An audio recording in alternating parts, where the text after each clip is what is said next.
चल रहा है। ये गाड़ी अगले देश की तरफ जा रही है, आना चाहोगी? ये सही है चीफ। जब बात ऐसी हसीड़ों की आती है तब रोमियो बन जाते हो। क्या ये लोग व्यापारी हैं? बेवकूफ, मैं देखकर इंसान की असलियत बता सकता हूँ। चांदनी रात में ये रेशम का कपड़ा क्या जबरदस्त चमक रहा है। ये विस्कुला का है ना? तुम शाही परिवार से हो या शायद ड्यूके हाउस से।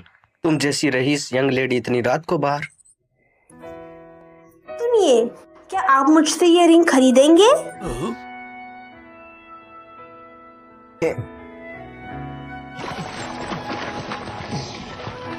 हम सिर्फ चीजें खरीदते बेचते नहीं हैं। हम ऐसा सामान खरीदते हैं जो दिल खुश कर दे, और हम उन्हें बेचते हैं जो हमारे जितने ही इनके लिए उत्सुक हों। व्यापारी और कस्टमर दोनों को सामान पसंद आता है, इससे व्यापार में फायदा होता है। यही हमारा एरिया ट्रेडिंग कंपनी का व्यापार है। ऐसा चेहरा तुमने सोचा होगा, ये मजेदार है ना? तुम्हारी जिंदगी अभी खाली कागज जैसी है ना? हाँ? तुम व्यापारी के रास्ते क्यों नहीं चलती? मैंने ये कभी नहीं सोचा। तुम अपनी घटिया किस्मत यानी प्रिंस की पत्नी बनने से आजाद हो गई हो। तुम कहीं भी जा सकती हो, तुम जो चाहे वो कर सकती हो। हाँ?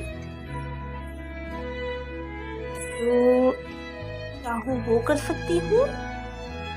तुम्हारी आंखें प्यारी हैं और तुम्हारी किस्मत भी जबरदस्त है जो तुम हमसे मिली। अगर तुम एक व्यापारी बन गई तो चीजें मजेदार होंगी। तो क्या कहती हो? हाँ, प्लीज मुझे सिखाओ कि व्यापारी कैसे बनते हैं। मेरी पहली जिंदगी मैंने कैफे टुली से व्यापार करना सीखा, फिर व्यापारी के तौर पर खुद के दम पर निकल पड़ी।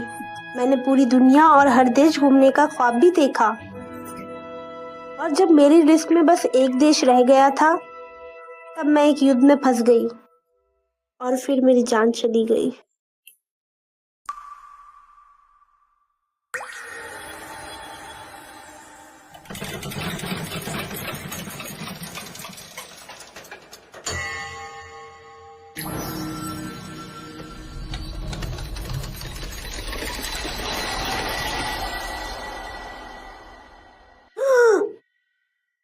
रीसे इर्मगार्ड विजनर, तुम एक धोखेबाज औरत हो जो प्रिंस की मंगेतर बनने के काबिल नहीं है। आज और अभी से मैं तुमसे अपनी एंगेजमेंट तोड़ता हूँ। प्रिंस जॉर्ज, ये सब क्या है? मेरी ड्रेस और रिंग उस दिन की जैसी ही है। क्या ये एक सपना है? और तुम्हें इस किंगडम से निकाल दिया जाएगा। दर्द हो रहा है। क्या तुम्हारी एंगेजमेंट टूटने से तुम्हें इतना दुख हुआ? अगर ये सपना है तो मुझे जल्दी करनी होगी, वरना वो मुझे महल में घुसने नहीं देंगे। मुझे इजाजत दीजिए। हाँ? रुको रीसे, तुम कहाँ जा रही हो? मेरी बात सुनो। शुक्रिया गॉड। मैं पूरे हफ्ते से सोच पता रहा नहीं था कि ये सब कैसे, पर मुझे जुर्म जिंदगी में बताऊंगा। दूसरा मौका सुनो, दिया है। ओए, तुम यहाँ वापस आओ। उस रात का मुझे बस एक अफसोस रहा था, मैं अपना ज्यादातर सामान साथ नहीं ले जा पाई थी। अगर एक व्यापारी के तौर पर मेरे पास ज्यादा पैसे होते तो मैं अपना काम तेजी से बढ़ा सकती।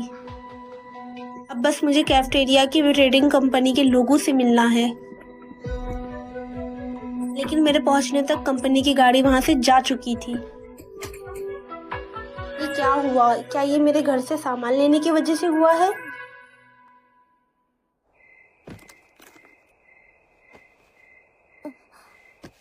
मेरे पास दादी की फॉरेन मेडिकल प्लांट्स की एरोपीडिया है। इस बार मेरे पास पैसे हैं, मुझे बस सोचना है कि इनके साथ क्या करना है। मैंने दूसरी जिंदगी में अपना सब कुछ बेचकर इन पैसों से समुंदर पार किया। मेरी मेडिकल की पढ़ाई करने का सोचा। मेडिकल प्लांट्स कहाँ उगते हैं इनकी जानकारी के साथ मैंने अपनी पहली जिंदगी के ज्ञान का भी अच्छे से इस्तेमाल किया। एक दिन मैंने नॉर्थ के एक किंगडम का सफर किया और बीमार प्रिंस को बचाया। तुम अब ठीक लग रहे हो काइले। तुम्हारा शुक्रिया विजनर, मुझे अब इतना अच्छा लग रहा है कि मुझे खुद यकीन नहीं हो रहा। ये सब तुम्हारी दवा का कमाल है। मुझे खुशी हुई। हार्बलिस्ट के तौर पर मेरी जिंदगी जबरदस्त थी और इसमें काफी फायदा भी था, लेकिन पिछली जिंदगी की तरह इस जिंदगी में भी मैं एक युद्ध में फंस गई और मर गई।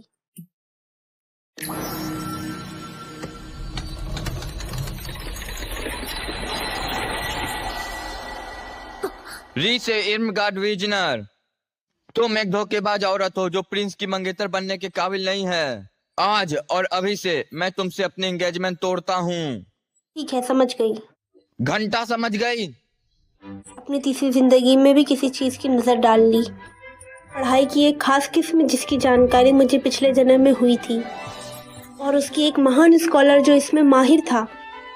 मैं दूसरी जिंदगी में उससे मिली थी, इसलिए उनका चेहरा मेरे लिए जाना पहचाना था। डॉक्टर मार्शल इवन। इससे फर्क नहीं पड़ता कि तुमने थ्योरीज को कितना सही मानती हो, अगर सिर्फ लगातार एक्सपेरिमेंट करते रहे तो अच्छा नतीजा पा सकती हो। हाँ डॉक्टर। ऐसा लगता है तुम्हें रिसर्च करने में मजा आ रहा है। नई चीज सीखना जिम्मेदार है। ये मेरा ज्ञान को बढ़ाता है और कल की सुबह को नई रोशनी में देखने का मौका देता है। उसके बाद मैं और डॉक्टर अलग हो गए और मैंने अकेले ही अपनी रिसर्च जारी रखी, और एक बार फिर मैं एक युद्ध में फंस गई और मर गई। मैंने अपनी चौथी जिंदगी में नौकर की तरह दूसरों के घर काम किया और अपनी छठी जिंदगी में मर्द की होलियों में नाइट की तरह लड़ाई की। मैं अपनी सारी जिंदगियों में काफी खुश और मैंने उन सभी में काफी मजा किया, लेकिन हर